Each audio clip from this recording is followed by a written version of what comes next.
But there's something when you first open up the Bible and get into this book of Genesis, which means beginnings, that is super cool, and it captures your imagination. It's this thing called the Garden of Eden. Other people have called it the Garden of Paradise. I think that's a great term for it as well. And believers and unbelievers alike, if you talk about the Garden of Paradise, I can't imagine anyone who would say, man, I don't want to go there. That there would be anyone who would think that that's something that isn't exciting and something wonderful. The Garden of Eden, the Garden of Paradise. But does this world look like the Garden of Eden? Does it look like the Garden of Paradise right now? I'm hearing a no's. Nobody's saying, yes, it does. The Garden of Eden was the place where heaven and earth were one. And what happened in the fall is that heaven and earth got a divorce, you could say. They got separated from each other. And there was a promise right at the beginning that God would reunite heaven and earth. And as we study all of Scripture, we discover man has often tried to create heaven on earth with their messianic, human-inspired messianic movements, how to make a better world. And what do? They create a greater hell on earth. Happens again and again and again, that many people don't believe that there's any hope for planet Earth this side of the grave. Many people have really negative expectations of the future of this world and really don't believe that we can make any difference.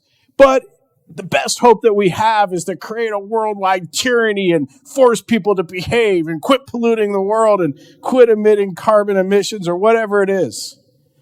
Funny that that's the same thing that we saw at the Tower of Babel.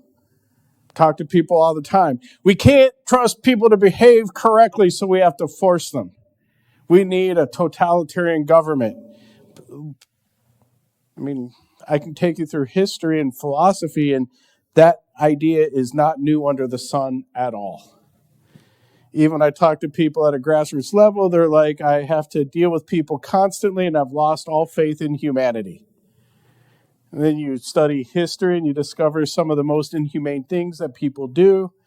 And you think, wow, this world isn't that great. And you meet a lot of people who are even hopeless about the future of their own life.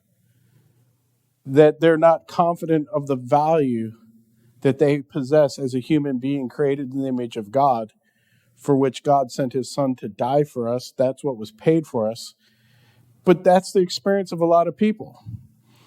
So the picture is that the Garden of Eden or the Garden of Paradise was lost.